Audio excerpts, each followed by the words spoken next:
વડોદરા શહેરમાં હરણી તળાવ ખાતે બોટ પલટી જતા 12 વિદ્યાર્થીઓને અને 2 શિક્ષકોને ડૂબી જવાથી મોત થયું હતું અને એક શિક્ષકે કહ્યું હતું કે બોટમાં 30 જેટલા લોકો સવાર હતા અને જેમાંથી ફક્ત 10 વિદ્યાર્થીઓને લાઈફ જેકેટ પહેરવામાં આવી હતી જેમણે જેકેટ પહેરનાર બચી ગયા હતા ત્યારે અન્ય લોકો મોતને ભેટ્યા હતા. વડોદરા દુર્ઘટના જિલ્લા મેજિસ્ટ્રેટમાં 10 દિવસની તપાસ રિપોર્ટ સોંપવા સરકારે આદેશ આપ્યો હતો અને આ મામલે મુખ્ય સૂત્રધાર પરેશ શાહ અને ફરાર થયો હતો અને જ્યારે મેનેજર સહિતની બંને ધરપકડ કરવામાં આવી હતી.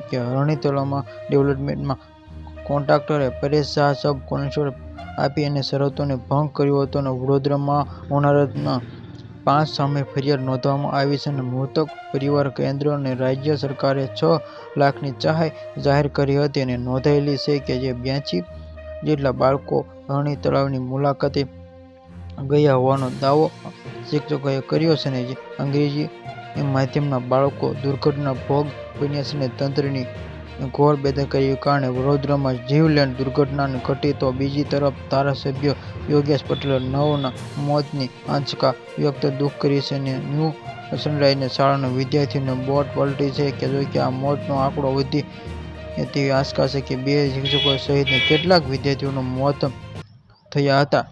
આવા જ વિડીયો જોવા માટે જોડાઈ રહો અમારી ચેનલમાં. સબસ્ક્રાઇબ માય ચેનલ અને વિડીયો શેર કરો. કે વડોદરામાં અત્યારે દુઃખનો માહોલ છવાઈ ગયો છે.